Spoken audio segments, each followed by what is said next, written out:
নমস্কাৰ, আজি হৈছে 13 নৱেম্বৰ বৃহস্পতিবাৰ। এই মুহূৰ্তত সমগ্ৰ ৰাজ্যবাসীৰ বাবে আহি পৰিছে আজি সন্ধিয়াৰ বহুকেইটা ডাঙৰ খবৰ। জনাইছো আজি সন্ধিয়াৰ প্ৰথমটো ব্ৰেকিং নিউজ। ৰাজনৈতিক প্ৰেক্ষাপটৰ এটি ডাঙৰ খবৰ। বিহাৰ নিৰ্বাচনৰ ফলাফলৰ পূৰ্বে ভোট চুৰিক লৈ ৰাহুল গান্ধীৰ মহা বিস্ফোৰণ।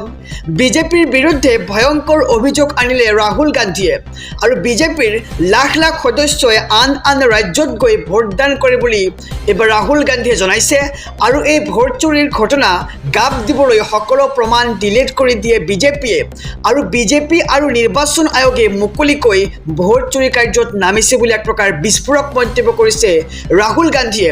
আৰু অজিত ঝাৰ পিতৃ নিখিলেশ ঝাৰো আছে এই 3 ভোটাৰ আইডি আৰু ভোট কেন্দ্ৰৰ চিচিটিভি ফুটেজ ধ্বংস কৰাৰ সিদ্ধান্তক লৈও সৰব হৈছে কংগ্ৰেছ নেতা ৰাহুল গান্ধী আৰু 45 দিনৰ ভিতৰত ভোট কেন্দ্ৰৰ চিচিটিভি ফুটেজ ডিলিট কৰে নিৰ্বাচন আয়োগে আৰু কিয় ডিলিট কৰে তাক লৈও প্ৰশ্ন কৰিছে ৰাহুল গান্ধীয়ে। আৰু বিহাৰ নিৰ্বাচনৰ ফলাফলৰ পূৰ্বে ভোট চুৰিক লৈ ৰাহুল গান্ধীৰ মহাবিস্ফোৰণ দেখিবলৈ পোৱা গৈছে।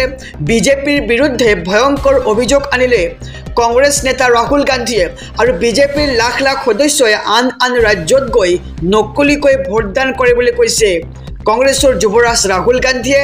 আৰু এই ভোট চুৰিৰ ঘটনা গাপ দিবলৈ সকলো প্ৰমাণ ডিলিট কৰি দিয়ে আৰু আনকি 45 দিনৰ ভিতৰত চিচিটিভিৰ ফুটেজ ডিলিট কৰি দিয়ে বিজেপিয়ে আৰু এনেদৰে এতিয়া বিস্ফোৰক তথ্য দাঙি ধৰিছে কংগ্ৰেছৰ যুৱৰাজ ৰাহুল গান্ধীয়ে। জনাইছো সন্ধিয়াৰ আৰু এটি ব্ৰেকিং নিউজ ডাঙৰ খবৰ। দিল্লীত বিস্ফোৰণৰ পিছত পোহৰলৈ আহিছে ভয়ংকৰ তথ্য। লালকিল্লা আক্ৰমণৰ পৰিকল্পনা আছিল গেং অফ ডক্টৰছৰ আৰু 26 জানুৱাৰীত কোটাঘাটৰ পৰিকল্পনা কৰিছিল জয়ছৰ স্লিপাৰ চেলে আৰু ডক্টৰ মুজাম্মিল গনিয়ে কেইবাবাৰো পৰিভ্ৰমণ কৰিছিল লালকিল্লা আৰু সম্প্ৰীতি আৰক্ষীৰ জিম্মাত আছে জইচ-ই মহম্মদৰ সন্ত্ৰাসবাদী মুজাম্মিল আৰু মুজাম্মিলৰ মোবাইল পৰীক্ষাত ধৰা পৰিছে চাঞ্চল্যকৰ তথ্য। নিৰাপত্তাৰক্ষীৰ চোকা নজৰৰ বাবে সুযোগ নাপালে কোটাঘাটৰ আৰু জানুৱাৰী মাহত লালকিল্লাত অপচেষ্টা চলাইছিল কোটাঘাটে আৰু দিল্লীত বিস্ফোৰণৰ পিছত পোহৰলৈ আহিছে এক ভয়ংকৰ তথ্য। লালকিল্লা আক্ৰমণৰ পৰিকল্পনা আছিল গেং অফ ডক্টৰছৰ আৰু 26 জানুৱাৰীত কোটাঘাটৰ পৰিকল্পনা কৰিছিল জয়ছৰ স্লিপাৰ চেলে আৰু ডক্টৰ মুজাম্মিল গনিয়ে কেইবাবাৰো পৰিভ্ৰমণ কৰিছিল লালকিল্লা। জনাইছো সন্ধিয়াৰ আৰু এটি ব্ৰেকিং নিউজ। এক ভয়ংকৰ খবৰ। কোটাঘাটকাৰীৰ টাৰ্গেট এইবাৰ অসম আৰু অতি ভয়াৱহ ৰূপত হ'ব পাৰে কোটাঘাট। এই মুহূৰ্তৰ খবৰ জনাইছো ভয়ংকৰ কোটাঘাটকাৰীৰ টাৰ্গেটত আছে এইবাৰ অসম। অতি ভয়াৱহ ৰূপত হ'ব পাৰে কোটাঘাট আৰু যিকোনো মুহূৰ্তত অসমক টাৰ্গেট কৰি ল'ব পাৰে কোটাঘাটকাৰীয়ে আৰু আমাৰ ইয়াত দিল্লীৰ দৰে ঘটনা যেতিয়া হ'ব তেতিয়া বহুত ডাঙৰকৈ হ'ব বুলি মন্তব্য কৰিছে ৰাজ্যৰ মুখ্যমন্ত্ৰীগৰাকীয়ে। আৰু দিল্লীৰ ব্লাষ্টৰ পাছত সমগ্ৰ দেশ এতিয়া দুখত আছে আৰু অসমত কোটাঘাট হ'লে অতি ভয়াৱহ ৰূপত হ'ব আশংকা ব্যক্ত কৰিছে ৰাজ্যৰ মুখ্যমন্ত্ৰী ডক্টৰ হিমন্ত বিশ্ব শৰ্মাই।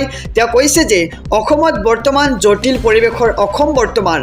বহুত জটিল পৰিৱেশৰ মাজত আছে আৰু কোটাঘাটকাৰী আমাৰ মাজত সোমাই যাব পাৰে আৰু আমাৰ মাজত সোমাই যিকোনো কাম কৰি দিব পাৰে কোটাঘাটকাৰীয়ে আৰু কোটাঘাটকাৰীৰ সংখ্যা বহুত বেছি আছে, য'তে ত'তেই আছে আৰু আমি বহুত দিনলৈ সাৱধান হৈ থাকিব লাগিব মন্তব্য মুখ্যমন্ত্ৰী ডক্টৰ হিমন্ত বিশ্ব শৰ্মাৰ।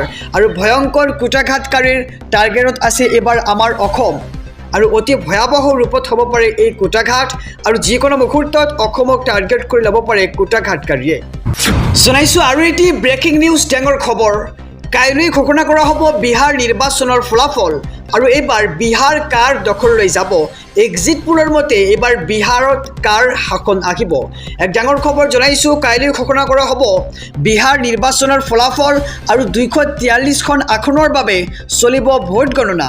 প্ৰথমে গণনা হ'ব বেলট বাকচৰ ভোট আৰু প্ৰতিটো বিধানসভা সমষ্টিত এটা ৰাউণ্ডত 14টা ইভিএমৰ কৰা হ'ব গণনা আৰু আনন্দ মিশ্ৰৰ বক্সাৰ সমষ্টি ফলাফললৈ অপেক্ষা সকলোৰে আৰু কোনে দখল কৰিব এইবাৰ বিহাৰ তাক লৈ এতিয়া প্ৰশ্ন উত্থাপিত হৈছে।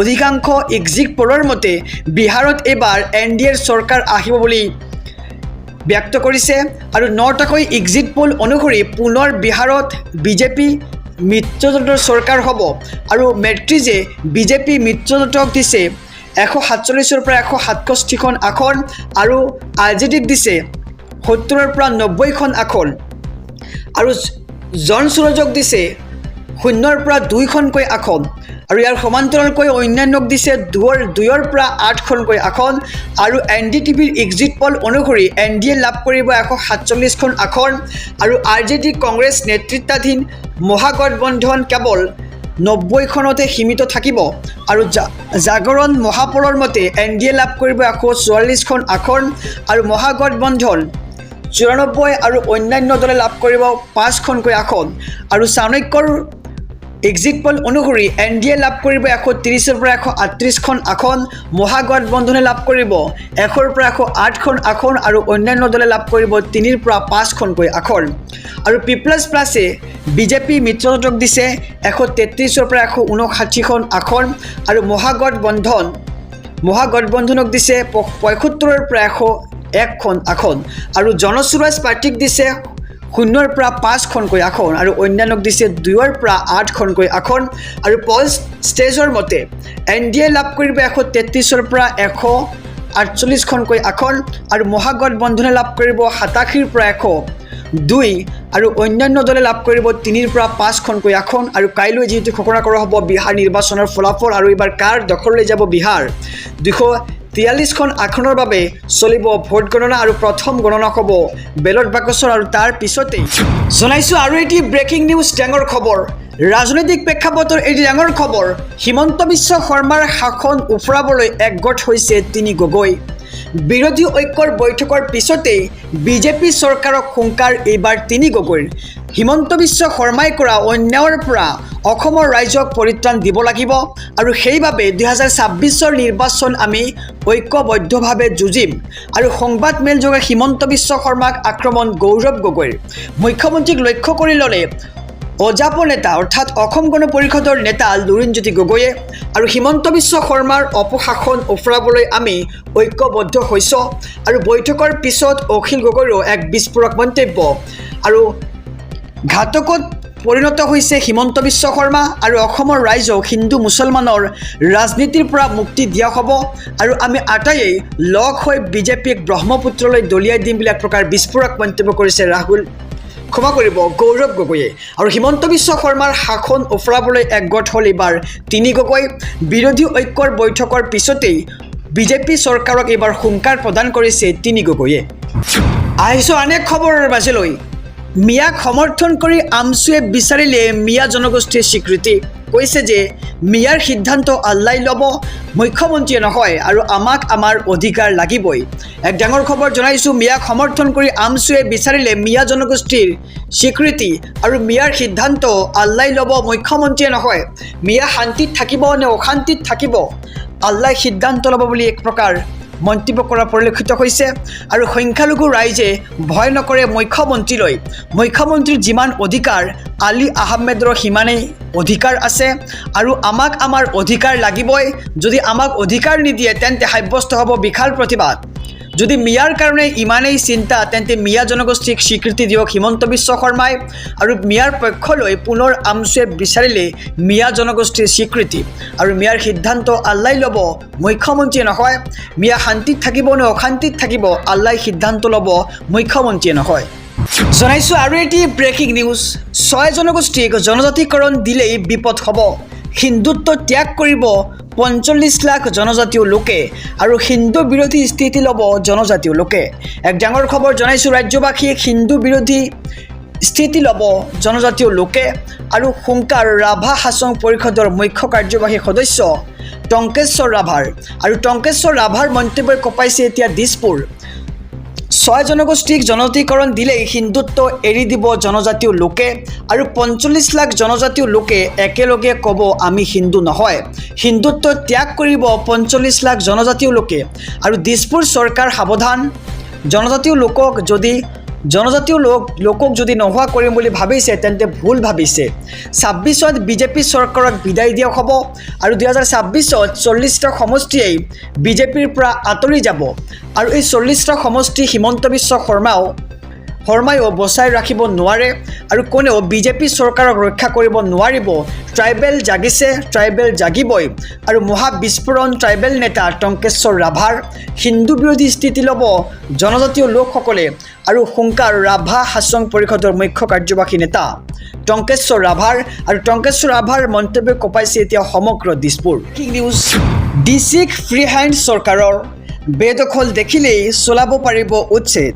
এই মুহূৰ্তৰ খবৰ জনাইছে এক ডাঙৰ খবৰ। অসমত বন্ধ নহয় উচ্ছেদ অভিযান। যিকোনো মুহূৰ্তত উপায়ুক্তই চলাব পাৰিব উচ্ছেদ আৰু অবৈধ আৰু সন্দেহজনক দেখিলেই উচ্ছেদ চলাব পাৰিব উপায়ুক্তই। আৰু ডিচিক চৰকাৰে অনুমতি দি থৈছে, যেতিয়াই মন যায় তেতিয়াই উচ্ছেদ চলাব পাৰিব ডিচিয়ে। আৰু উচ্ছেদ চলাবলৈ চৰকাৰৰ পৰা JCB টকা পইচা ল'ব পাৰিব ডিচিয়ে। আৰু উচ্ছেদৰ বিৰুদ্ধে আমি যুঁজি যাম বুলি মন্তব্য মুখ্যমন্ত্ৰীগৰাকীৰ। কিন্তু অবৈধ বেদখলকাৰীক উচ্ছেদ কৰা হ'বই। আৰু এই কঠোৰ মন্তব্য কৰিছে ৰাজ্যৰ মুখ্যমন্ত্ৰী ডক্টৰ হিমন্ত বিশ্ব শৰ্মাই। ৰাজ্যৰ ৰাজনীতিৰ এক ডাঙৰ খবৰ। বিজেপিক পৰাভূত কৰিবলৈ লোৱা হ'ব ডাঙৰ পদক্ষেপ। বিৰোধী ঐক্য গঠনৰ গ্ৰাউণ্ড ৰুল সাজু কৰিছে বিৰোধী দলসমূহে। আৰু আজি বিয়লিৰ বৈঠকত চূড়ান্ত হ'ব বিৰোধী ঐক্যৰ মিত্ৰতা। আৰু 26ত একেলগে নিৰ্বাচন খেলাৰ সিদ্ধান্ত প্ৰায় চূড়ান্ত হৈ পৰিছে। বিজেপিক পৰাভূত কৰাৰ স্বাৰ্থত এৰা ধৰা কৰিবলৈ সাজু হৈছে সকলো দল। আৰু বামপন্থী দল, কংগ্ৰেছ, অসম গণ পৰিষদ, ৰাইজৰ দলৰ মিত্ৰতা প্ৰায় চূড়ান্ত হৈ পৰিছে। আৰু আসন বুজাবুজিক লৈও এৰা ধৰাৰ ৰাজনীতি কৰিবলৈ সাজু হৈছে সকলো দল। আৰু আগন্তুক দিনত সমস্যাৰে বিজেপিৰ বিৰোধিতা কৰাৰ সিদ্ধান্ত ল'ব। আৰু ইচ্ছুভিত্তিক আন্দোলনতো সমূহীয়া অংশগ্ৰহণৰ সিদ্ধান্তৰ সম্ভাৱনা। আৰু জনাইছোঁ খবৰ, ৰাজ্যৰ ৰাজনীতিৰ এক ডাঙৰ খবৰ। বিজেপিক পৰাভূত কৰিবলৈ লোৱা হ'ব ডাঙৰ পদক্ষেপ। বিৰোধী ঐক্য গঠনৰ গ্ৰাউণ্ড ৰুল সাজু কৰিছে বিৰোধী দলসমূহে। আৰু আজি বিয়লিৰ বৈঠকত চূড়ান্ত হ'ব বিৰোধী ঐক্যৰ মিত্ৰতা।